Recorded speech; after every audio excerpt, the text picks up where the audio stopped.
Was saying जो हमारे basics थे like how react JS works, वो हमने थोड़ा देखा था पहली क्लास में। ठीक है, हमने फाइल स्ट्रक्चर बहुत डीप में नहीं देखा था, तो फाइल स्ट्रक्चर हम स्टार्टिंग से करेंगे।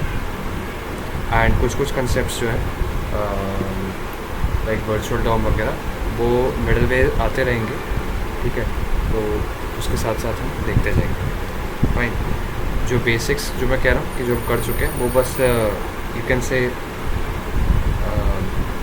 ओनली द प्रोज या फिर एडवांटेजेस थे वो रिएक्ट जेएस के। ठीक है, कि लाइक सिंगल पेज एप्लीकेशन होता है एंड कंपोनेंट्स हम रीयूज़ कर सकते हैं बार बार। लाइक मैंने एक कोई नैप बार बना दिया, वो नैप बार में मल्टीपल जगह यूज़ कर सकता हूँ, हमें कॉपी पेस्ट करने की ज़रूरत नहीं है कोड, राइट। या फिर जितनी कॉम्प्लेक्स वेबसाइट्स होती हैं, है ना, तो वो नॉर्मल HTML CSS में बनाना बहुत मतलब नियर टू इम्पॉसिबल है। ठीक है, complex in the sense like कोई बहुत मुश्किल site, I mean complex site है, जैसे कि मान लो नेटफ्लिक्स। ठीक है, नेटफ्लिक्स अगर कोई बनाने बैठा है HTML CSS में तो बहुत टाइम लग जाएगा।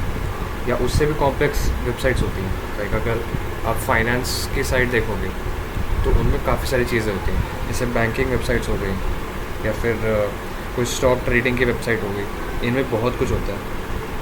और पेजेस भी अराउंड मतलब मोर देन 30-40 चले जाते हैं, तो वो बनाना इज़ अ बिट डिफ़िकल्ट। तो ऐसी वेबसाइट्स रिएक्ट जेएस में बनाना थोड़ा इजी होता है कंपैरेटिवली। ठीक है, तो ये सारी चीज़ें थी। अब हम फाइल स्ट्रक्चर से स्टार्ट करेंगे। ओके, सेकंड स्टेप था हमारा file structure and then third हम सिंटैक्स पे जाएंगे कि लाइक ये सारी चीज़ें क्या लिखी गई।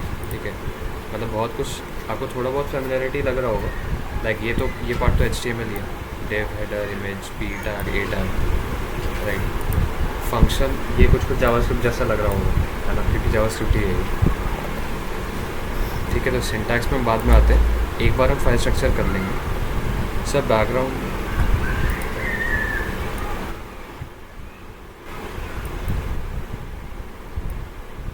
अब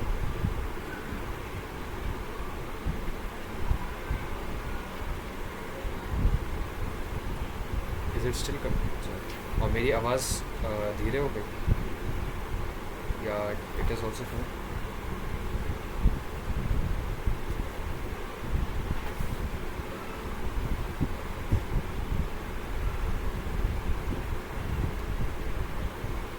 ओके, मतलब एम आई ऑडिबल? हाँ, आपकी भी थोड़ी कम हो रही है। ओके, तो अभी जितना बोल रहा हूँ इतने पे प्रॉब्लम हो रही है?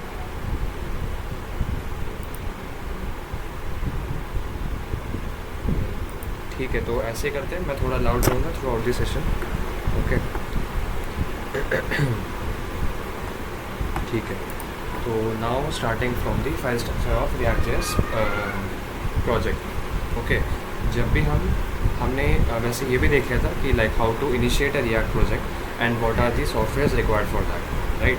मैं दोबारा से बता देता हूँ, ओरली बता देता हूँ। ठीक है,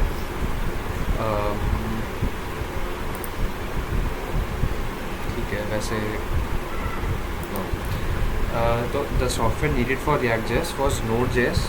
ठीक है, क्योंकि हम रिएक्ट जेएस अपने मशीन में चला रहे हैं, राइट, अपने लैपटॉप पे, अपने कंप्यूटर पे। और जावास्क्रिप्ट जो होता है वो नेटिवली ब्राउज़र सपोर्ट करते हैं, ना कि हमारे लैपटॉप्स और दूसरे डिवाइसेस। ठीक है, तो ब्राउज़र के बजाय हमें लोकल मशीन पे चलाने के लिए जावास्क्रिप्ट को Node.js चाहिए होता है। ठीक है, तो Node.js इंस्टॉल करके देन हम अगर अपने टर्मिनल में node-v लिखेंगे तो it will give our node version. Okay, and there is another thing, npm refers to node package manager that we use for installing and using multiple different node packages. Okay, and what are node packages? They are just basically ready-made codes that we can use. ठीक है, I shown you like one or two modules on its official website, right? React.js is just like those only. ठीक है, React.js is another module that we use majority of the times. ठीक है, तो इसका भी एक वर्जन होगा, npm-v करेंगे तो this will be version. Your version will be higher most probably.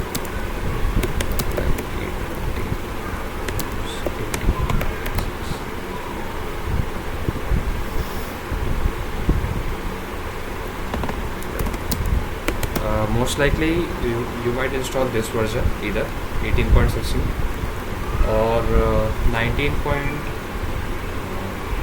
I guess latest is 19 point something. ठीक है, तो that might be installed.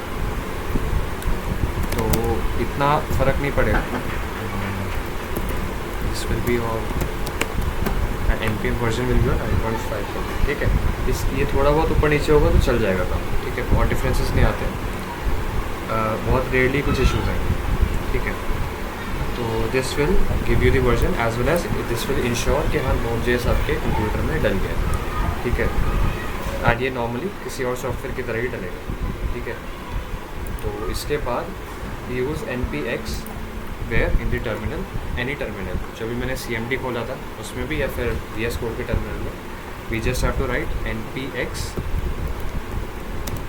and whichever module we want to use directly without installing. npx refers to executable. Okay, so screen zoom please. Yes, sure.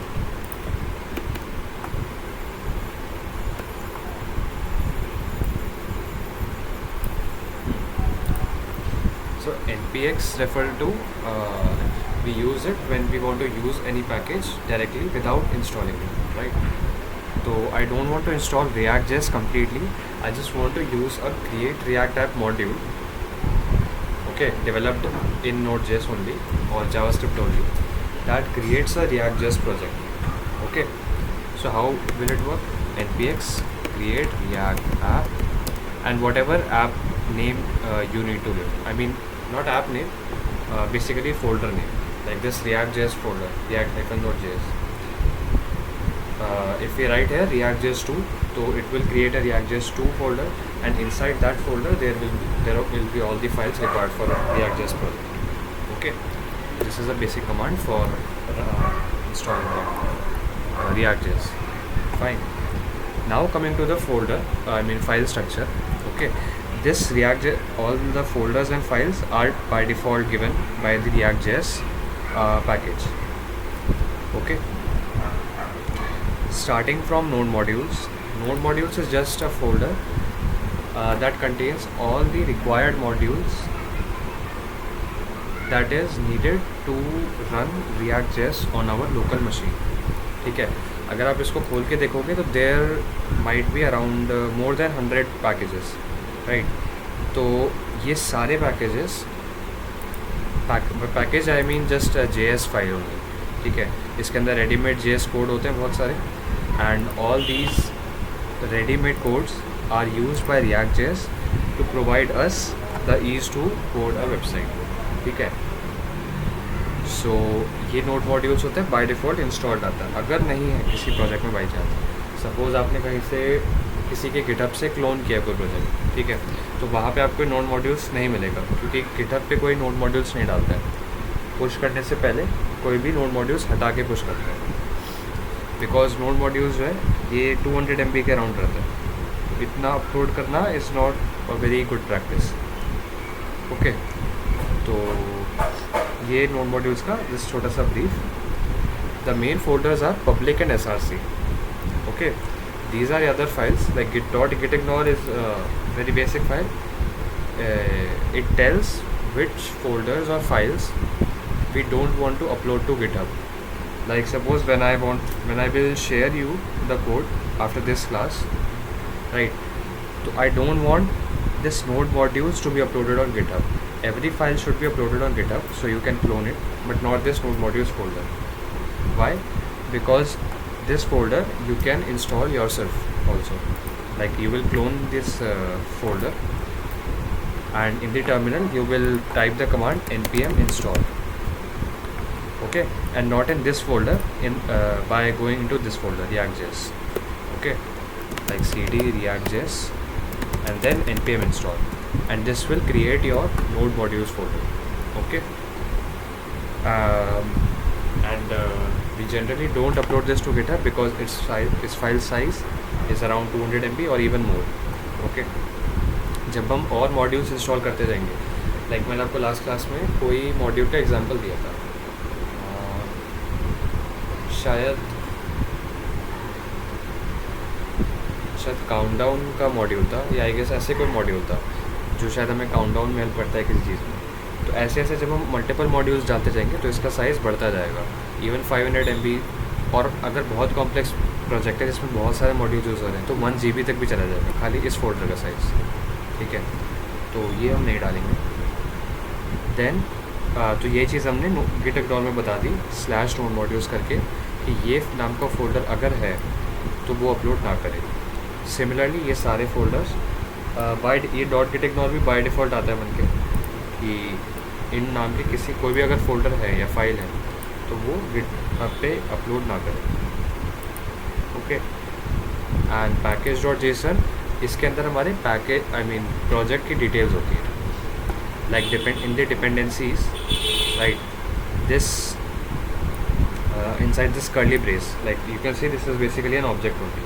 Okay, so इसके अंदर हमारे सारे packages होते हैं, like react, हम रिएक्ट कौन सा version use कर रहे हैं, 18.2.0, React DOM, React scripts, web vitals and all these are packages, ठीक है, जो बाय डिफ़ॉल्ट डल के आते हैं एक न्यू रिएक्ट प्रोजेक्ट में।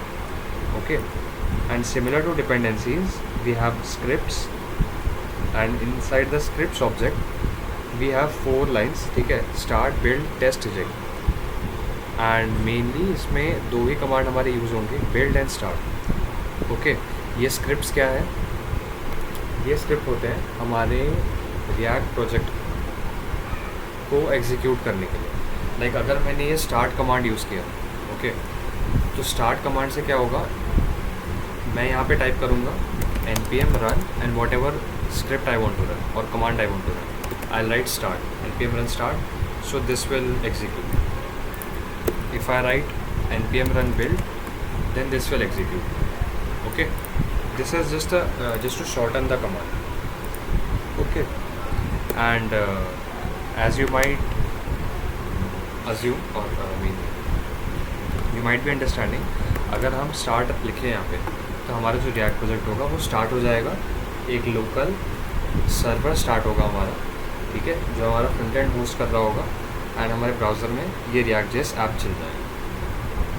ठीक है, सिमिलरली बिल्ड कमांड जो होता है ये लास्ट में यूज़ होता है, जब हमारा पूरा प्रोजेक्ट बन जाएगा तब हम बिल्ड कमांड यूज़ करते हैं। एंड बिल्ड कमांड हमें एक छोटा सा फोल्डर दे देता है जिसमें एक HTML फाइल होगी, कुछ जावास्क्रिप्ट फाइल्स होंगी एंड कुछ CSS जो भी फाइल्स होंगी। ठीक है, बिकॉज अल्टीमेटली रिएक्ट.js क्या करता है, जो कॉम्प्लेक्स एप्लीकेशंस हो गई उसके लिए हमें कम कोड करना पड़े, इसके लिए उसके पास काफ़ी रेडीमेड कोड्स होते हैं, है ना, बट इतना बड़ा कोड हम डिप्लॉय नहीं कर सकते, लाइक इतना सारा रेडीमेड कोड है रिएक्ट.js में ऑलरेडी, है ना। अब हम पूरे कोड को ही हमने पोस्ट कर दिया हमारे सर्वर पे, तो that will slow down our website and our server to a very great extent.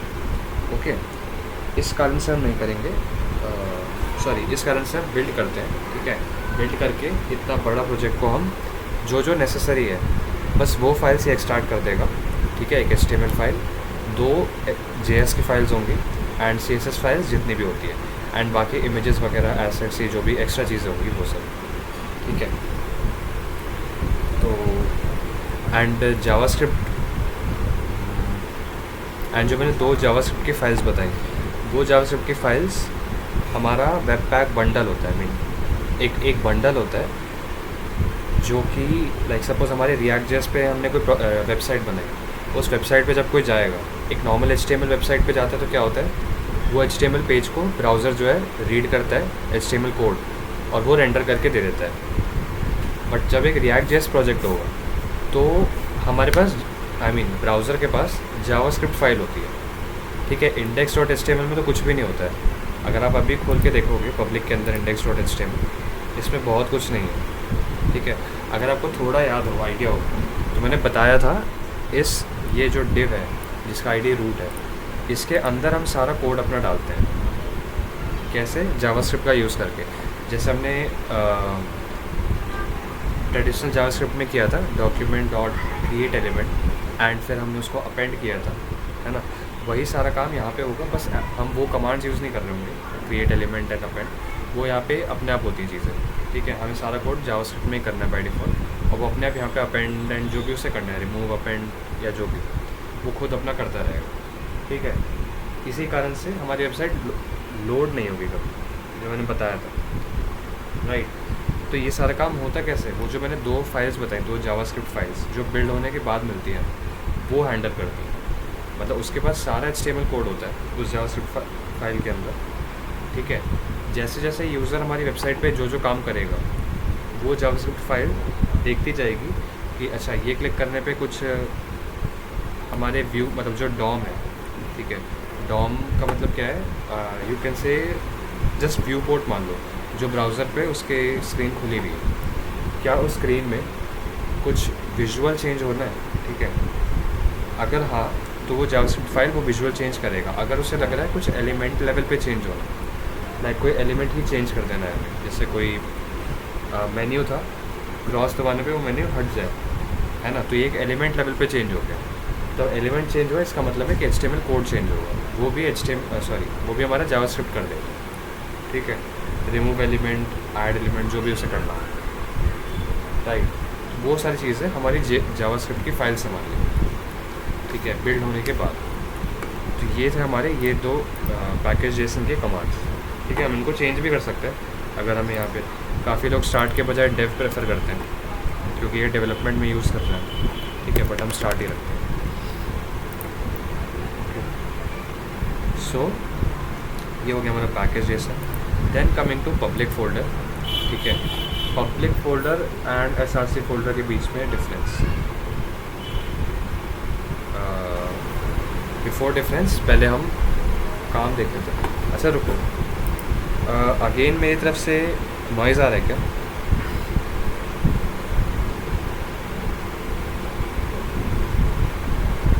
नहीं आ रहा, ओके।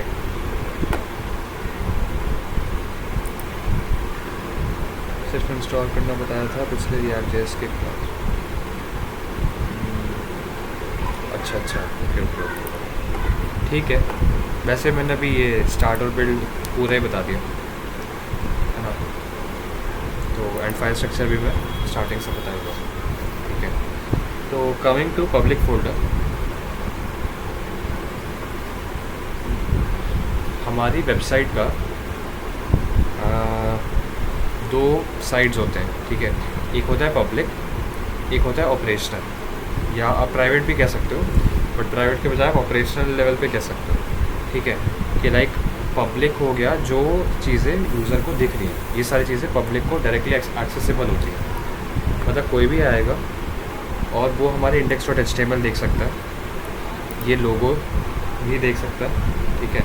बाय द वे ये लोगो जो है हमारा index.html में ही यूज़ हो रहा होगा यहाँ पे,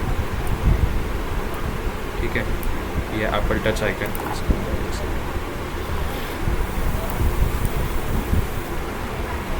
स्क्रीन फ्रीज हो गई।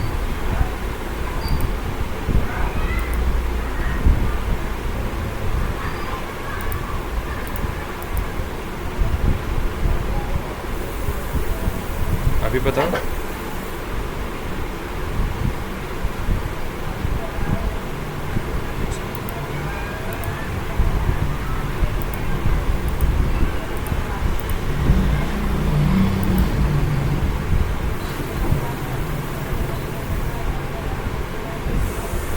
नो, अच्छा ओके ओके, ठीक है। तो मैं पब्लिक फोल्डर पे था। मैंने जो पब्लिक ऑपरेशन बताया उस टाइम भी स्क्रीन फ्रीज थी।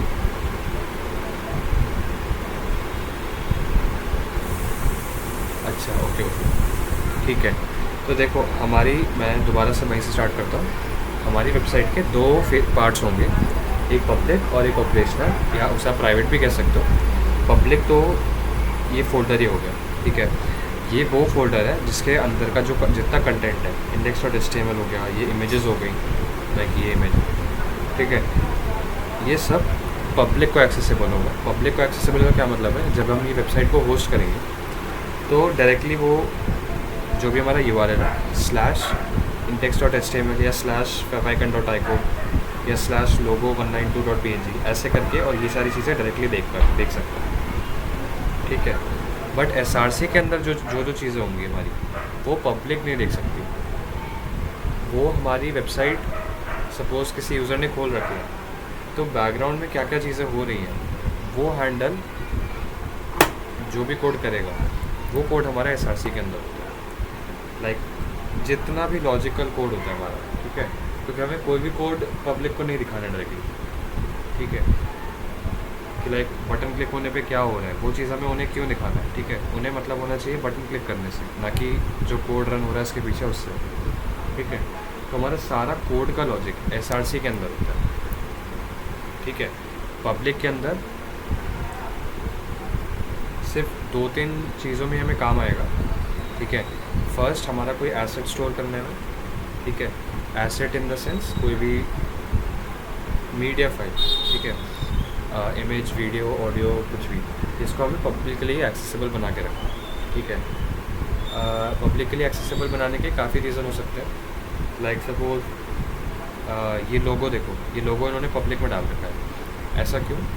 बिकॉज जब हमारी वेबसाइट देखो, जब गूगल पे लिस्ट होगी, है ना, तो वहाँ पे जब गूगल पे आप कुछ सर्च करोगे,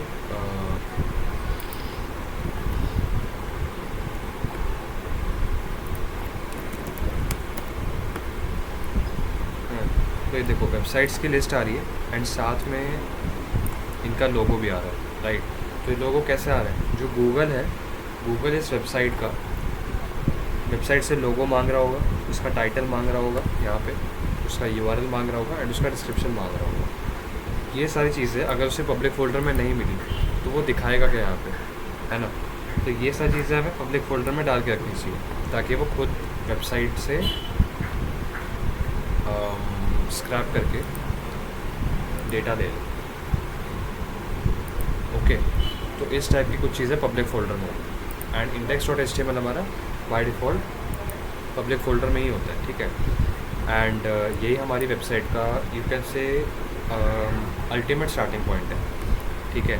ये तो हमारा हेड टैग, इसके अंदर कुछ कुछ बाय डिफ़ॉल्ट चीज़ें हैं, मेटा टैग्स वगैरह, ये हम लास्ट में देखेंगे।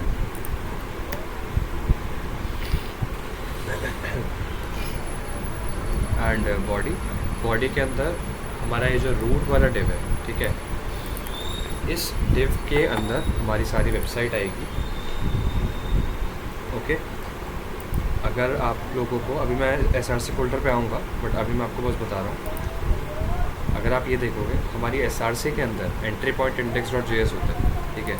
यहाँ पे अगर आप देखोगे तो देखो कौन सा रूट क्या है, रिएक्ट डाउ में कोई लाइब्रेरी है, ठीक है, आई मीन पैकेज है React.js का, तो उसका एक मेथड है क्रिएट रूट, ठीक है। और क्रिएट रूट का क्या मतलब है, ये मेथड है जो हमारे पूरे React.js प्रोजेक्ट का एक रूट डिव डिफाइन कर देते हैं कि हमारा जितना भी अब React.js का कोड होगा ये उस रूट डिव के अंदर चलेगा, ठीक है। और किस रूट डिव के अंदर, यहाँ से हम डिकेट कर लें document.getElement_by_id रूट, मतलब इस HTML रूट के अंदर हमारा पूरा React.js का कोड है, ठीक है। तो ये रहता है हमारा पब्लिक फोल्डर, ठीक है। Then comes our SRC folder, जिसमें मैंने बताया हमारा सारा लॉजिकल कोड होगा, हमारा सारा जावास्क्रिप्ट का सारा लॉजिकल कोड होगा, ओके। एंड हमारा जावास्क्रिप्ट प्लस CSS का कोड होगा, ठीक है। अभी मैं बताऊंगा ये साथ में काम कैसे करते हैं, ठीक है। यहाँ पे SRC फोल्डर के अंदर हमारा एंट्री पॉइंट index.js होता है, ठीक है। यहाँ से हमारी वेबसाइट स्टार्ट होती है। यहाँ पे हमारी कुछ चीज़ें, इनको मैं फालतू चीज़ें हटा देता हूँ,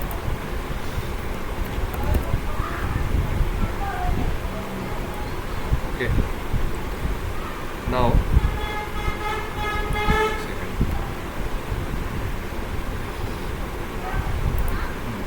तो देखो यहाँ पे कुछ डिफ़ॉल्ट इंपोर्ट्स हैं। अच्छा, इंपोर्ट्स क्या होते हैं?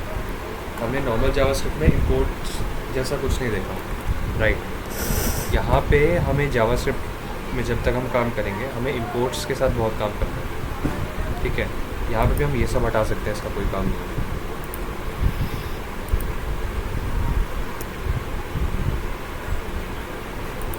चलो इंडेक्स,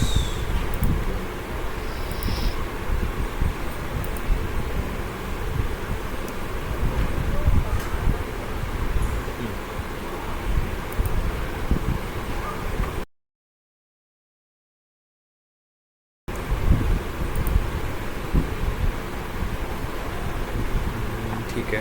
अब देखो, एक बेसिक कमांड होता है। अगर आप लोगों ने पाइथन में काम किया है तो वेल एंड गुड, ठीक है। नहीं किया है तो मैं बता दूँ, अलग अलग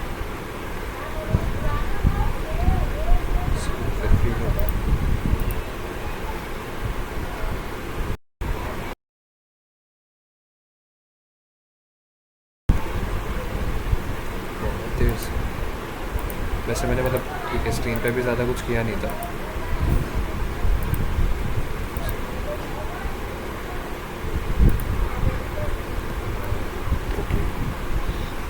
मैं SRC दोबारा बता देता हूँ, ठीक है। मैंने SRC में बहुत कुछ नहीं बताया, जस्ट ये था SRC फोल्डर हमारा सारा लॉजिकल जावास्क्रिप्ट कोड रखेगा, जिसमें हम डिफ़ाइन करेंगे हर चीज़, छोटी से बड़ी चीज़, कि बटन क्लिक होने पे क्या होगा, बटन कहाँ पे आएगा, कैसे आएगा, क्या डिज़ाइन होगा, एवरीथिंग, ठीक है। ये होगा हमारा SRC फोल्डर के अंदर, ओके। एंड index.js हमारा एंट्री पॉइंट होता है, ठीक है। index.js से हमारा वेबसाइट स्टार्ट होगा, वेबसाइट की कोडिंग, ठीक है। कैसे स्टार्ट होगी? हमारी कुछ इंपोर्ट, सबसे पहले तो इंपोर्ट स्टेटमेंट्स आती हैं कुछ, ठीक है। ये मैं पहले बता दूँ, इंपोर्ट क्या होता है। हम मॉड्यूल्स बना के रखते हैं, ठीक है। अगर आप लोगों ने पाइथन किया है तो अच्छी बात है, नहीं किया है तो मैं बता रहा हूँ कि मॉड्यूल्स हम कुछ बना के रखते हैं। जैसे कि सपोज़ जैसे एक हमने फ़ाइल बना दी, ठीक है, सपोज़ navbar.js, ठीक है। उस फाइल के अंदर मैंने navbar का कोड लिखा हुआ, या जो हेडर होता है उसका कोड लिखा हुआ, ठीक है। अब मुझे उसे 2-3 अलग अलग पेजेस पे यूज़ करना है, ठीक है। एंड यहाँ पे हर पेज जो है एक जावास्क्रिप्ट फ़ाइल है, ठीक है, एक HTML फाइल नहीं है। तो एक जावास्क्रिप्ट फाइल है,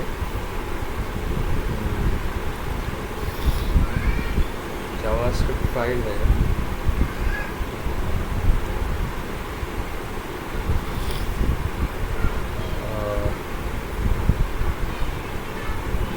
अच्छा ठीक है, ट्राई करना भी समझने का, नहीं आया तो बताना मुझे समझ, ओके।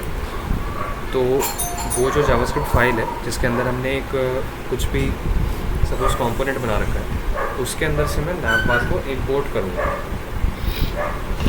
ठीक है, to use that in this file, okay. अब यहाँ पे देखो, ये वाला स्टेटमेंट देखना, इंपोर्ट ऐप फ्रॉम $ऐप। $/ का मतलब होता है सेम डायरेक्टरी में ऐप फाइल, ठीक है। ऐप लिख दो या app.js लिख दो, ठीक है, ये दोनों को एक ही मानता है, ठीक है। जब भी हम जावास्क्रिप्ट में इंपोर्ट करेंगे तो हमें .js लिखने की ज़रूरत नहीं है, अगर नहीं लिखेंगे तो अज्यूम कर लेगा ये, ठीक है। यहाँ पे हर जगह react.js है या फिर, ठीक है, तो ये लिखने की ज़रूरत नहीं है। तो अब हम इसको ऐसे लेके चलते हैं $/app, ठीक है। नाउ अब देखो, app.js सेम डायरेक्टरी में हमने बना रखा है, एंड यहाँ पे हमने एक फंक्शन बना रखा है, ठीक है। अभी हम इसका कोड नहीं देखेंगे, ठीक है, इसको इसलिए यहाँ पे हमने इंपोर्ट किया app from this what ever directories, okay. मेरे साइड से शोर तो नहीं आ रहा है?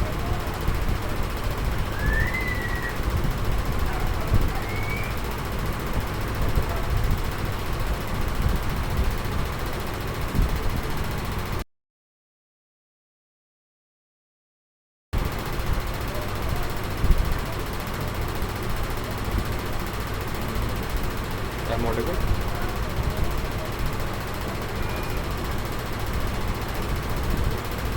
ओके, मतलब ज़्यादा नॉइज़ तो नहीं आ रहा?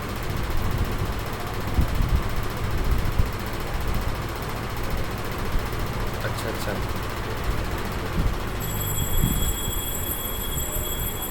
Is it fine?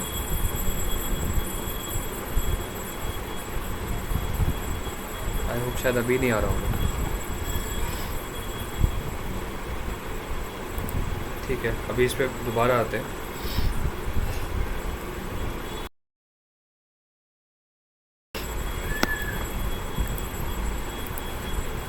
तो हमने यहाँ पे ऐप को इंपोर्ट किया फ्रॉम app.js, ठीक है। और अब हम उसको यूज़ कर रहे हैं कैसे, विद एंगुलर ब्रैकेट्स एंड जैसा हमारा HTML फाइल होता था, ठीक है, वैसे ही हम यहाँ पे कंपोनेंट्स को यूज़ करते हैं, ठीक है। अच्छा, इंपोर्ट स्टेटमेंट अगर अभी समझ नहीं आएगा, हम दोबारा इस पे आते हैं, ठीक है।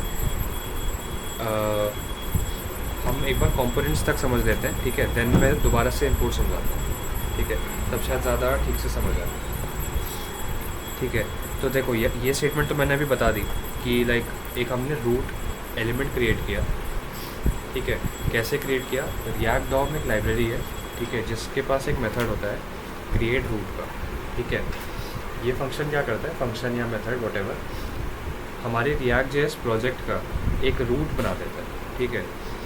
और वो रूट बना के क्या करता है, जितना भी हमारा रिएक्ट जेएस का कोड होगा, ठीक है, जितने कंपोनेंट्स होंगे, जितने पेजेस होंगे, सबको ये यू कैन से सबको ये उसी रूट से ऑपरेट करेगा, ठीक है। सारे जो भी चेंजेस होंगे वो सब उस रूट एलिमेंट के अंदर होंगे, ठीक है। एंड किस रूट एलिमेंट के अंदर? हम एलिमेंट ला रहे हैं कहाँ से? यहाँ से, document dot get element by I D root. और ये कौन सा है? अगर हम HTML फाइल खोलें तो ये वाला डिव। तो इस डिव को हमने रूट बना दिया और अब हमारा सारा रिएक्ट इसका कोड इस रूट के अंदर होगा। कैसे?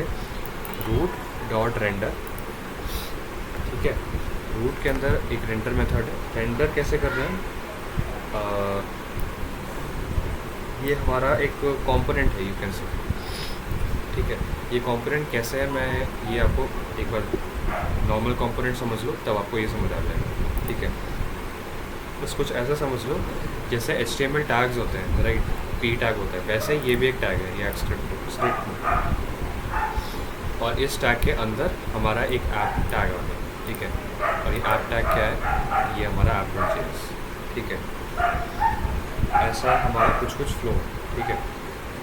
ये था हमारा जो एंट्री पॉइंट था, index.js, जहाँ से हमारी वेबसाइट का स्टार्टिंग पॉइंट है, ठीक है। अब हम थोड़ा सा एक बार कंपोनेंट्स देख लेते हैं, कंपोनेंट क्या होते हैं, ठीक है। तो कंपोनेंट देखो रिएक्ट.js में क्या होता है, मतलब यही है सब कुछ, ठीक है। कंपोनेंट आ गया समझ, then everything is clear. Sir तो मेन कोड कहाँ पे लिखना है? ये SRC फोल्डर के अंदर ही, ठीक है। अभी हम धीरे धीरे आ रहे हैं, कंपोनेंट में समझा दो तो बस कंपोनेंट ही है, ठीक है। मेन जो रिएक्ट.js कंपोनेंट समझ आ गया तो सब समझ आ गया, ठीक है। तो मतलब आज की अभी क्लास के बाद अगर ट्राई करना चाहो तो आप कर पाओगे कंपोनेंट्स से, ठीक है। कोड कर पाओगे हल्का फुल्का, अगर खुद दिमाग लगा के करो, ठीक है। अदरवाइज़ हम नेक्स्ट क्लास में प्रॉपर कोड करना स्टार्ट करेंगे।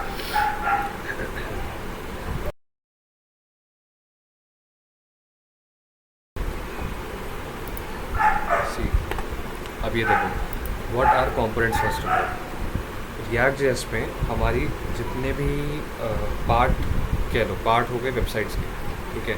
नैवबार, फुटर, हीरो सेक्शन, ठीक है। FAQ के अंदर अकॉर्डियन होगा, ओके। अकॉर्डियन में टेक्स्ट होगा, प्लस माइनस आइकन होगा, ठीक है। ये सारी चीज़ें, हर चीज़ एक कंपोनेंट होता है। एंड कंपोनेंट का मतलब एक फंक्शन, ठीक है। ये देखो, एक फंक्शन हमने डिफ़ाइन किया ऐप, ये हमारी वेबसाइट। ऐसा क्यों हो रहा है?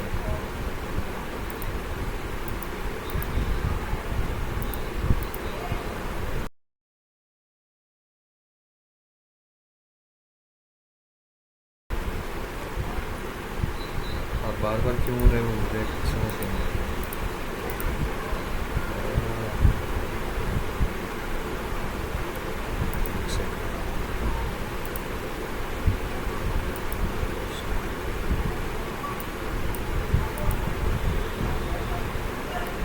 छूट गया जितना बताया, कितना छूट गया? एक सेकंड। अच्छा, ये फंक्शन वाला, कंपोनेंट्स वाला, ठीक है, कोई नहीं, आई एम रीप्लेइंग दैट। ठीक है, तो देखो, coming back to the components, component हमारे बेसिकली फंक्शन होता है। ठीक है, एक कंपोनेंट का मतलब एक फंक्शन। जैसे मैं कितनी बार मैंने बताया कि हर पार्ट एक कंपोनेंट है, राइट। तो जैसे नैव बार एक कंपोनेंट है, तो नैव बार का एक फंक्शन है, और उस फंक्शन का नाम क्या होगा, फंक्शन नैव बार, एम्प्टी ब्रैकेट्स और कर्ली ब्रेसेस। ठीक है, ऐसे करके हम एक फंक्शन बना दें, और हर फंक्शन एक कंपोनेंट होता है हमारा रिएक्ट जेएस में। ठीक है, तो जैसे यहाँ पे देखो ऐप फंक्शन बनाया, इसका मतलब है हमने एक ऐप कंपोनेंट बना दिया, मतलब वेबसाइट में हमारा ऐप नाम का एक पार्ट रेडी हो गया। ठीक है, अब हम इसको कहीं भी यूज़ कर सकते हैं। ठीक है, अब ये फंक्शन कैसा दिखेगा, वो कैसे पता हमें। ये फंक्शन रिटर्न करेगा, मैं थोड़ा क्लीन कर दूँ, ये फंक्शन यहाँ से लेके यहाँ तक है। ठीक है, from line 4th to 25th। ठीक है, इनसाइड इट एवरी फंक्शन, और you can say every component in React JS, ठीक है, it returns an HTML block of code. ठीक है, जैसे यहाँ से लेकर यहाँ तक एक डिव है। ठीक है, ये डिव क्या है, बेसिक HTML कोड ही है। ठीक है, हमने इस HTML कोड को लिया और एक कंपोनेंट बना दिया। ठीक है, अब ये कंपोनेंट को ये फंक्शन जहाँ भी यूज़ होगा, और यू कैन से ये फंक्शन जहाँ भी कॉल होगा, ठीक है, या तो फंक्शन कॉल कह लो या कंपोनेंट यूज़ कह लो। ठीक है, तो जहाँ भी कंपोनेंट यूज़ या फंक्शन कॉल होगा, वहाँ पे ये वाला डिव अपने आप आ जाएगा। ठीक है, तो ऐसा सोचो, हमने एक होम पेज डॉट जेएस बनाया। ठीक है, होम पेज डॉट जेएस के अंदर हम navbar डॉट जेएस यूज़ करेंगे। ठीक है, तो यहाँ पे हमारी मल्टीपल फाइल्स बनेगी, navbar dot JS, footer dot JS और home डॉट जेएस। ठीक है, home डॉट जेएस के अंदर हम सबसे पहले navbar फंक्शन कॉल करेंगे। ठीक है, जो किसी और फाइल में। ठीक है, किसी और फाइल से कैसे यूज़ करेंगे, अभी मैंने इंडेक्स डॉट जेएस में जैसे बताया था, हम एक फ़ाइल से दूसरे फाइल में इंपोर्ट कर सकते हैं चीज़ें। तो हम दूसरे navbar डॉट जेएस से navbar को इंपोर्ट कर लेंगे। ठीक है, एंड सिमिलरली फुटर को भी इंपोर्ट कर लेंगे, एंड उसको हम वहाँ पे यूज़ कर लेंगे जहाँ पे हमें यूज़ करते हैं। ठीक है, यूज़ कैसे करते हैं, लाइक ये ऐप डॉट जेएस है, ये फंक्शन जो है रिटर्न करता है ये HTML कोड। ठीक है, अब ये देखो इंडेक्स डॉट जेएस है, इसके अंदर मैंने ऐप फंक्शन कैसे यूज़ किया, जैसे हम एक HTML टैग यूज़ करते हैं, राइट। ऐप यहाँ से ओपन किया हमने ऐप, एंड यहीं पे सेल्फ क्लोज कर दिया। ठीक है, हम HTML कोड दो तरीके से यूज़ करते हैं, राइट, सपोज या फिर स्पैन, एक ये होता है। ठीक है, ये HTML यूज़ करने का तरीका होता है।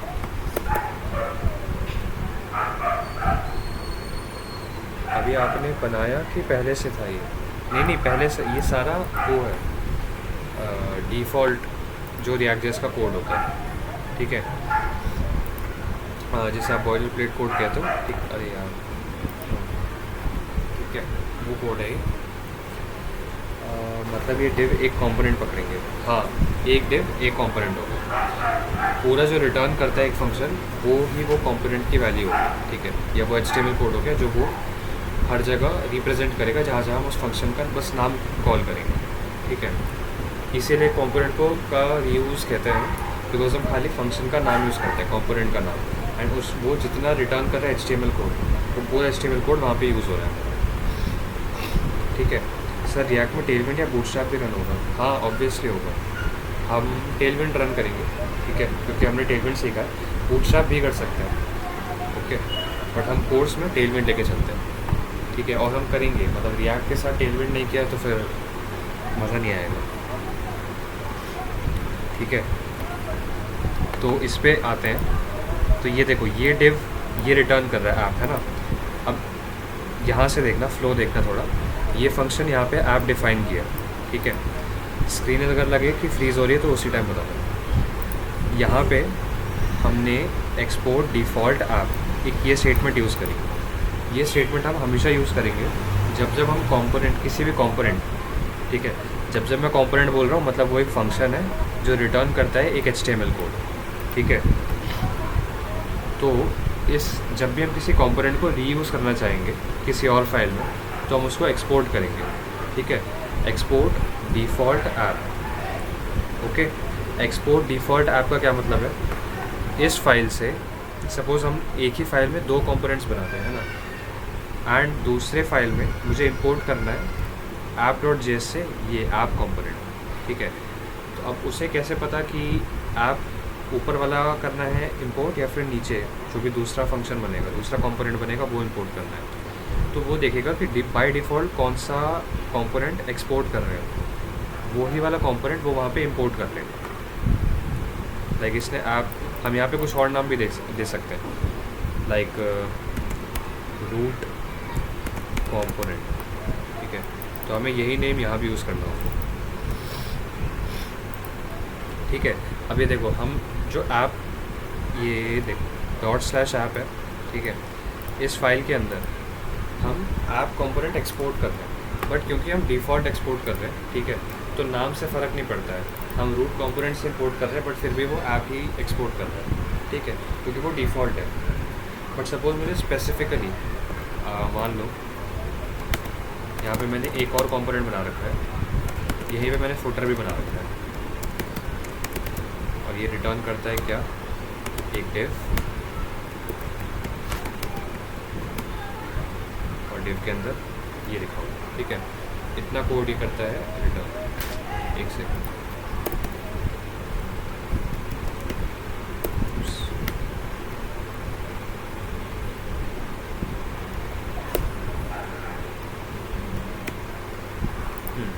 ठीक है। तो अब मुझे ये फुटर इंपोर्ट करना है, जबकि वो बाय डिफ़ॉल्ट क्या ले रहा है, बाय डिफ़ॉल्ट को ऐप फंक्शन इंपोर्ट कर रहा है, मतलब ये वाला, ठीक है। बट सपोज़ मुझे वो नहीं, फुटर चाहिए, तो मैं स्पेसिफिक नाम दे के इम्पोर्ट करना चाहूँगा, तो कर्ली ब्रेसेस लगा दूँगा। कर्ली ब्रेसेस लगा के मैं फुटर लिखूँगा तो इट विल इम्पोर्ट फुटर, ठीक है। फुटर करूँगा तो ये यहाँ से फुटर ही देगा, ओके। बट नहीं देगा बिकॉज हमने इसको एक्सपोर्ट नहीं किया, तो हमें यहाँ से इसको एक्सपोर्ट करना चाहिए, ठीक है। एक्सपोर्ट फंक्शन फुटर, अब वो वहाँ पे प्रॉपर्टी इंपोर्ट कर पाएगा, ठीक है। मुझे स्पेसिफिकली ऐप ही चाहिए, तो मैं ऐप करूँ, ठीक है। ये अभी मैंने कैसे किया, सिलेक्ट करेंगे, ठीक है, कंट्रोल D करेंगे, तो ये जहाँ जहाँ पे ऐप दिखा है वहाँ पे चेंज हो जाएगा एक साथ, और ऐसे सिलेक्ट करके ऑल्ट दबा के ये भी सिलेक्ट करूँगा, तो दोनों जगह एक साथ सिलेक्ट हो जाएगा, ओके। ऑल्ट दबा के एंड देन मैं इनको एक साथ कर सकता हूँ, ठीक है। छोटे मोटे प्रैक्टिसेस हैं VS कोड के, ऐप करते हैं। एंड अब ये नेम्ड इम्पोर्ट हो गया, ठीक है। अभी हम पहले क्या कर रहे थे, पहले जब हम कर्ली ब्रेसेस नहीं लगाए थे, वो डिफ़ॉल्ट इम्पोर्ट था। वाई डिफ़ॉल्ट इम्पोर्ट, क्योंकि it is importing the default component that is being exported from there, ठीक है, और from whatever file we are importing, ठीक है। बट अभी हम क्या कर रहे हैं, एक स्पेसिफिक कंपोनेंट इम्पोर्ट कर रहे हैं, तो this is called named import, ठीक है। हम एक ही फाइल में 2-3 कंपोनेंट्स डिफाइन कर सकते हैं। मैंने बताया था, या तो navbar.js बनाए हम, ठीक है, तो उसमें क्या होगा, वो हम पूरी हमने सेपरेट फाइल बना दी खाली navbar के लिए। कैसे बनेगी वो, देखो app.js है, वैसे हमारा एक navbar.js होगा। यहाँ पे हम फंक्शन बनाएंगे, इंपोर्ट कर, या चलो फंक्शन बनाएंगे, navbar, रिटर्न करेंगे क्या, एक डिव,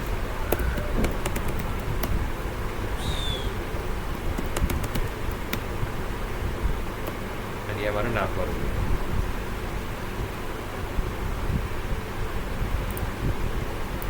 ठीक है।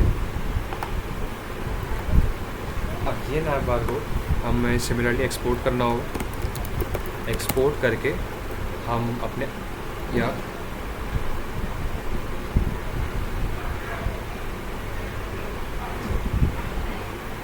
अच्छा सर आप अभी थोड़ा फास्ट जा रहे हैं, वो कैचअप नहीं हो रहा है। अच्छा अच्छा, ओके ओके ओके, ठीक है, रुको।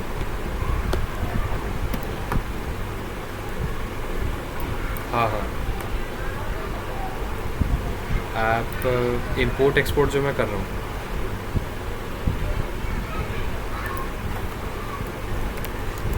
अच्छा अच्छा, रुको, ठीक है।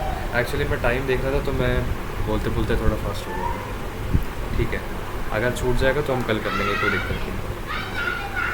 तो ठीक है, तो डिफ़ॉल्ट तक समझ आया कि मतलब फंक्शन हमने सपोज़ हम अच्छा 2 कंपोनेंट बना रहे हैं, ये चीज़ समझ आया। एक ही फाइल में हम 2 कंपोनेंट बना रहे हैं, ऐप भी है और फुटर भी है, राइट। इसमें किसी को ठीक है, हाँ थोड़ा स्लो, यस ठीक है। तो 2 बनाए हैं हमने। अब मैंने डायरेक्ट यहाँ पे एक्सपोर्ट लिख दिया, तो ये एक्सपोर्ट फुटर कर रहा है डायरेक्टली। ठीक है, तो अब सपोज़ मुझे इसी app.js से किसी फ़ाइल में फुटर इंपोर्ट करना है, किसी फ़ाइल में ऐप इंपोर्ट करना है। मतलब मान लो मैंने बताया था हम कंपोनेंट्स रीयूज़ करते हैं, मुझे ये कंपोनेंट 2-3 जगह यूज़ करना है। ठीक है, और सिमिलरली ये कंपोनेंट भी 2-3 किसी और जगह यूज़ करना है। ठीक है, तो अगर मैंने कहीं पे इंपोर्ट किया है, लाइक एक सेकेंड, इंपोर्ट किया है like this, suppose root component, मैं कुछ भी नाम दे रहा हूँ। ठीक है, ज़रूरी नहीं आपको भी ये देना है, कुछ भी हम दे सकते हैं। अभी मैंने कर्ली ब्रेसेस नहीं लगाया। ठीक है, कर्ली ब्रेसेस नहीं लगाया, इसका क्या मतलब है, ये एक डिफ़ॉल्ट इंपोर्ट है, this is called default import. ठीक है, बाय डिफ़ॉल्ट इंपोर्ट, बिकॉज ये यहाँ पे हमने कर्ली ब्रेस यूज़ नहीं किया है, तो ये देखेगा ./app जो है। ठीक है, app.js, यहाँ पे app.js और app का मतलब एक ही है। तो मतलब सेम डायरेक्टरी में जो app.js फाइल है, उसके अंदर डिफ़ॉल्ट एक्सपोर्ट क्या हो रहा है, जो भी कंपोनेंट डिफ़ॉल्ट एक्सपोर्ट हो रहा है उसको ये इंपोर्ट कर देगा, और उसको हम यहाँ पे एक टेम्परेरी नाम दे रहे हैं, रूट कंपोनेंट। ठीक है, नाम हम कुछ भी देख सकते हैं, बिकॉज ये डिफ़ॉल्ट इंपोर्ट है। ठीक है, तो कुछ भी नाम चल जाएगा, राइट। बट सपोज़ मुझे स्पेसिफिकली डिफ़ॉल्ट इंपोर्ट नहीं चाहिए, मुझे कोई और मतलब कोई भी ऐसा इंपोर्ट चाहिए जिसको मैं स्पेसिफिकली नाम देके कर रहा हूँ इंपोर्ट। तो वो कैसे करेंगे हम, कर्ली ब्रेसेस, और कर्ली ब्रेस के अंदर हम कर्ली ब्रेस के अंदर हम वो कंपोनेंट का नाम देंगे। ठीक है, स्पेसिफिक कंपोनेंट का नाम, सपोज़ फुटर, ./app के अंदर हम एक फुटर कंपोनेंट भी एक्सपोर्ट कर रहे हैं। ठीक है, अब वो एक्सपोर्ट कर रहे हैं एंड यहाँ पे हमने स्पेसिफिकली फुटर को इंपोर्ट कर दिया, एंड ऐसे करके हमने इसे यूज़ कर दिया। ठीक है, यूज़ कैसे करते हैं, एक नॉर्मल फंक्शन कैसे यूज़ करते हैं, ऐड एंड ब्रैकेट, है ना। ये हम नॉर्मली एक फ़ंक्शन यूज़ करते हैं, तो हमें ऐसे फ़ंक्शन को कॉल नहीं करना होता, हमें एज अ जैसे हमारा एक HTML टैग होता है। ठीक है, तो हम HTML एलिमेंट यहाँ पे नहीं बोलते, ये हमारा JSX कोड हो गया, जो हम ब्रैकेट के अंदर ऐसे यूज़ करते हैं, दिस इज़ JSX। ठीक है, सिमिलरली यहाँ पे जो ये हम div लिख रहे हैं, ठीक है, ये हाँ HTML की तरह लग रहा है, बट हम कहेंगे इसको JSX। ओके, बिकॉज इसमें थोड़ी बहुत डिफरेंसेस आएंगे जो हम देखेंगे। ठीक है, मोस्ट प्रॉब्ली शायद नेक्स्ट क्लास में देखेंगे कुछ डिफरेंसेस। ठीक है, स्पेलिंग चेंजेस कह सकते हो आप। ठीक है, लाइक क्लास को हम यहाँ पे क्लास नेम लिखते हैं, खाली क्लास नहीं लिखते हैं। ठीक है, इस टाइप के छोटे मोटे चेंजेस होते हैं।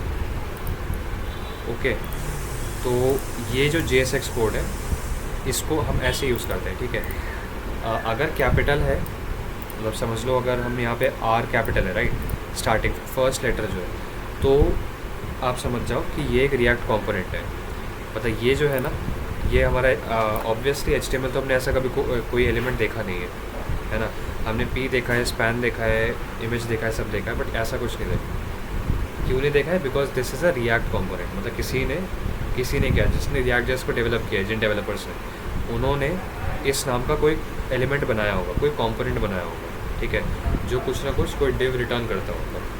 ठीक है, तो वैसा ही ये हमने फुटर भी हमने कस्टम कंपोनेंट बनाया, और ये भी एक रिएक्ट कंपोनेंट है। ठीक है, React.js का हमने कंपोनेंट बनाया, एंड दैट्स वाई ये इसका जो F है ये कैपिटल है। ठीक है, बिकॉज अगर स्मॉल कर दें हम, देखो इसका कलर भी चेंज हो जाएगा, ब्लू हो गया, राइट। वाई ब्लू, ये तो चलो VS कोड का कलर कन्वेंशन है। ठीक है, बट इससे ये पता चलता है ब्लू कलर है, इसका मतलब VS कोड को भी लग रहा है कि हाँ ये एक HTML लाइन है। ठीक है, वो ब्लू VS कोड जो होता है वो ब्लू कलर HTML को देता है। ठीक है, तो स्मॉल लेटर से अगर स्टार्ट हो रहा है तो वो ऑब्वियसली कोई HTML टैग है। कैपिटल है तो मतलब वो हमारा कोई कस्टम टैग है। कस्टम टैग कैसे होता है, हम रिएक्ट जेएस में अपना कस्टम टैग बना देते हैं, ठीक है, या फिर कस्टम कंपोनेंट कह लो, कस्टम टैग कह लो सॉरी, ठीक है। ये रहा हमारा कस्टम कंपोनेंट और इसके अंदर हमारा कस्टम HTML कोड आ रहा है, ठीक है। 3-4 हम HTML टैग्स को मिला के एक एलिमेंट बनाते हैं, ठीक है, एंड वैसे करके हम यूज़ करते हैं। Just the difference is small के बजाय कैपिटल लेटर से हमारी स्टार्टिंग होती है एंड इससे ये हमें एक HTML से JSX पे कन्वर्ट कर देते हैं, ठीक है। तो ये हो गया हमारा नेम्ड इम्पोर्ट, राइट, यहीं से हमने इम्पोर्ट कर लिया। ओके, यहाँ तक एक बार बताना कि समझ आया या नहीं, इंपोर्ट्स वगैरह समझ आया या नहीं। ये भी देखो जितना भी है ना, अभी देखो import.app.css है, इसका क्या मतलब है, सेम जगह पे app.css I mean same directory में app.css है, यहाँ पे हमारा CSS का कोड है। ये सारा हमने नहीं किया, ठीक है। अभी हम थोड़ी देर में आई मीन नेक्स्ट क्लास में सारा कोड ही डिलीट करने वाले हैं, ठीक है, हम स्क्रैच से स्टार्ट करेंगे। बट अभी इन्होंने जो बाय डिफ़ॉल्ट बॉयलर प्लेट जो इनका कोड है वो दिया है, उसी के बेस पे मैं समझा रहा हूँ, ठीक है। ये CSS कोड है and we want to use that in our this file, ठीक है। जितने भी कंपोनेंट्स हैं यहाँ पे सब कंपोनेंट्स पे ये CSS फाइल लागू हो जाएगी, ठीक है। इस कंपोनेंट में ये हमारा HTML कोड है, ये HTML कोड से ये CSS लिंक हो जाएगा। हमें जो वहाँ पे लिंक करना पड़ता है CSS को, तो वैसे नहीं करना, हम यहाँ पे ऐसे CSS फाइल को इंपोर्ट कर देंगे। इंपोर्ट करते ही ये इस वाले HTML कोड से लिंक हो जाएगा, ठीक है। सो ऐसे करके हमने इंपोर्ट कर लिया एंड हमने वो स्टेटमेंट नहीं करी यहाँ पे लाइक इंपोर्ट CSS फ्रॉम, ठीक है। इस चीज़ की हमें ज़रूरत नहीं है बिकॉज हमें इसको कहीं यूज़ थोड़ी करना है, बस हमें CSS फाइल को इंपोर्ट कर देना होता है, तो हम इसको कोई नाम नहीं देंगे। Import logo from logo SVG, इसको हमने नेम क्यों दिया है, आई मीन देखो SVG मोस्ट प्रॉब्ली आपको पता होगा, जैसा PNG होता है वैसे एक SVG है, एक फॉर्मेट ऑफ फाइल है, ठीक है। अभी के लिए आप इसको एक PNG फाइल मान सकते हो, ठीक है, जिसको SVG फाइल समझ नहीं आता। एक PNG फाइल है, ठीक है, उसको हम इंपोर्ट करना चाह रहे हैं। क्यों इंपोर्ट करना चाह रहे हैं, बिकॉज देखो हमें यहाँ पे देखो इमेज SRC और SRC के अंदर कर्ली ब्रेसेस देके हमने यहाँ पे लोगो लिखा हुआ है, ठीक है। मैं इंपोर्ट्स पूरा ख़त्म कर दूँगा आज, ठीक है, मतलब यही बचा है बस। तो कर्ली ब्रेसेस के अंदर लोगो लिखा हुआ है, ठीक है। हम यहाँ पे SRC के अंदर जब हम HTML में काम करते हैं तो हम क्या लिखते थे, इमेज की लोकेशन कि इमेज कहाँ पे है, ठीक है। अगर सेम डायरेक्टरी में तो हम डायरेक्टली इमेज का नाम लिख देते हैं, ठीक है। अदरवाइज़ अगर किसी फोल्डर के अंदर है तो folder slash and then image का जो भी नेम, ठीक है, हम वो यहाँ पे टाइप कर देंगे। बट यहाँ पे हम क्या कर रहे हैं, import logo from ./logo.svg, logo SVG यहाँ पे सेम डायरेक्टरी के अंदर है, ठीक है। अगर सपोज यहाँ पे logo.png होता तो भी हम यही लाइन लिखते, इंपोर्ट लोगो फ्रॉम logo.png, ठीक है।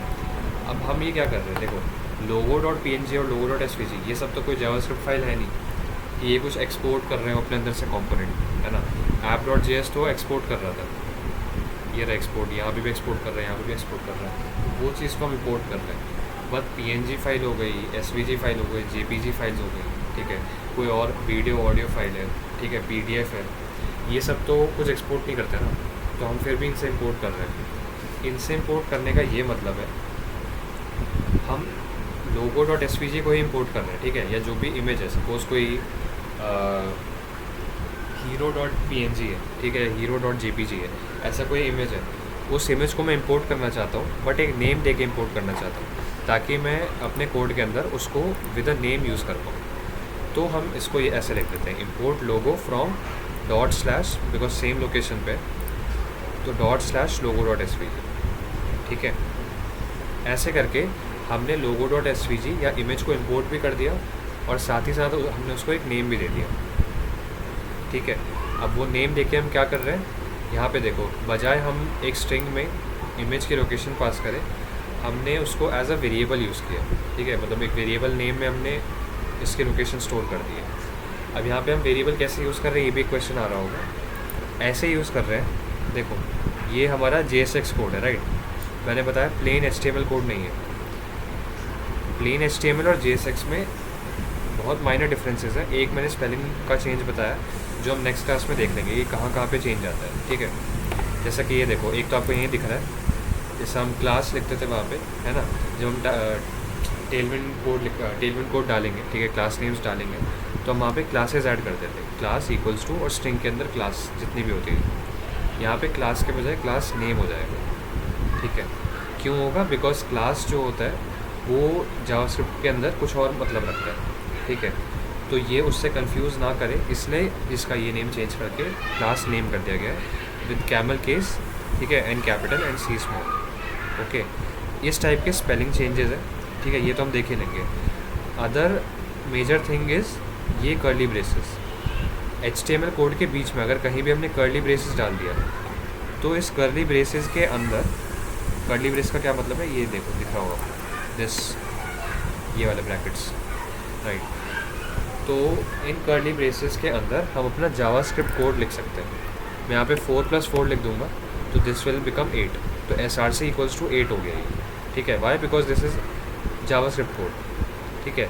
अगर मैं यहाँ पे लिखता p टैग के अंदर 4+4, तो ये डायरेक्टली 4+4 ही प्रिंट कर देता, ठीक है, डायरेक्टली ये स्ट्रिंग प्रिंट कर देता, ओके। बट कर्ली ब्रेसेस के अंदर अगर मैं 4+4 लिखूँगा तो इसका मतलब 8 हो जाएगा। बाय?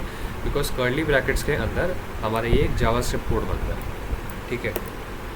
सिमिलरली हमारा लोगो जो है एक वेरिएबल है ना, वेरिएबल के अंदर हमने ये इमेज को स्टोर कर दिया, इंपोर्ट करके विद अ नेम हमने इंपोर्ट किया, और ये एक वेरिएबल नेम हो गया, राइट। तो उस वेरिएबल नेम को यूज़ करने के लिए हमने कर्ली ब्रैकेट्स लगाए एंड लोगो लिखते हैं यहाँ पे, एंड ये लोगो जो है ये लोगो जो है ये एक वेरिएबल नेम है, वेरिएबल नेम ये रहा, ठीक है। कोई भी मीडिया फाइल है, मैं दोबारा से ये बताता हूँ, ये logo.png है, ठीक है।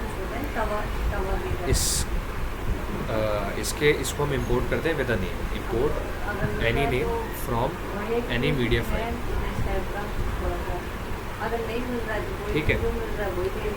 तो ये थे हमारे इंपोर्ट्स वगैरह। अब अगर आपको ये दोनों इंपोर्ट समझ आ रहे हैं तो आपको यहाँ वाले इंपोर्ट्स भी समझ आएंगे। एक सेकंड, ये वाले इंपोर्ट्स, लाइक अगर कोई JS फाइल है, ठीक है, लाइक ये रिएक्ट के क्लाइंट, ये सब तो हमारे मॉड्यूल्स हैं, तो ये तो ऑब्वियसली हमारे JS फाइल्स हैं, तो वहाँ से हम रिएक्ट और रिएक्ट डॉम यूज़ करते हैं, ठीक है। ये सब हमारा index.js को हल्का सा भी हमें छेड़ने की ज़रूरत नहीं पड़ती है, ठीक है। ये एक एंट्री पॉइंट है, तो ये हमारा बाय डिफ़ॉल्ट कोडेड, मतलब कोड लिखा हुआ आता है, ठीक है। तो हमें इसमें कोई भी चेंज नहीं करना होता, ठीक है। जो भी हमारा काम होता है वो हमारा दूसरे app.js, अभी देखो हम यहाँ से हटाते हैं, दोबारा से इसको हम लिख देते हैं ऐप, यहाँ पे भी हम लिख देंगे ऐप, ठीक है। और अब हमारा app.js के आगे से हम काम करते हैं। app.js में हमने लिख दिया रिटर्न, एंड ये रहा हमारा HTML कोड, ठीक है। सिमिलरली ये हमारा फुटर, हम यहाँ पे फुटर भी यूज़ कर सकते हैं, ठीक है।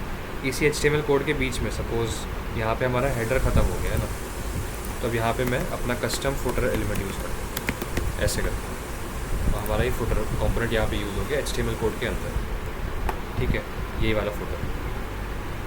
या सपोज़, अच्छा ठीक है, इन्हीं कंपोनेंट्स को हम दूसरी फाइल्स में भी बना सकते हैं, ठीक है, वो हम नेक्स्ट क्लास में देख लेंगे कैसे बनाते हैं। बट कस्टम कंपोनेंट्स हम ऐसे यूज़ करते हैं, ठीक है। जैसा पाइथन में इंपोर्ट में एरे फ्रॉम एरे या नंपाई वगैरह, ऐसा, हाँ वैसा ही वैसा, ओके। तो अब एक बार बता दो, इंपोर्ट एक्सपोर्ट्स में किसी को प्रॉब्लम हो? CSS तो देखो नॉर्मल है, CSS में कोई चेंज नहीं आएगा हमारा, CSS नॉर्मल है, बस इसको जब हम इंपोर्ट कर देते हैं विदाउट एनी नेम, क्योंकि इसको हमें नेम देने की ज़रूरत नहीं है, तो वो इस HTML कोड से लिंक हो जाता है अपने, ठीक है। तो CSS में हमारा कोई चेंज नहीं है, एंड क्योंकि हम टेलविंड सीख चुके हैं, तो हम मोस्ट प्रॉब्ली अगर नेक्स्ट क्लास में हमारा सब फ्लो ठीक गया, ठीक है, और कंपोनेंट बनाना आ गया, एक बेसिक कंपोनेंट, तो हम टेलविंड लगा देंगे, ठीक है। हम CSS ज़्यादा नहीं करेंगे, ओके। तो एक बार अभी बता दो, इंपोर्ट्स एक्सपोर्ट्स में किसी को कोई प्रॉब्लम हो, या फिर जितना भी मैंने बताया उसमें।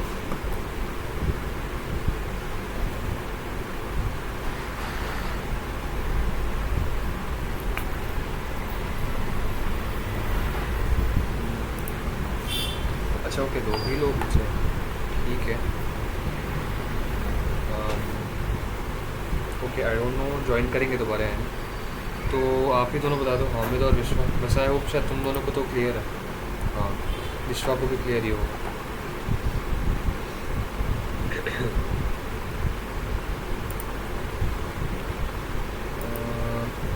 ओके, रुको, ठीक है फिर, मतलब टॉपिक वाइज तो वी आर डन, मैं रिकॉर्डिंग स्टॉप कर देता हूँ।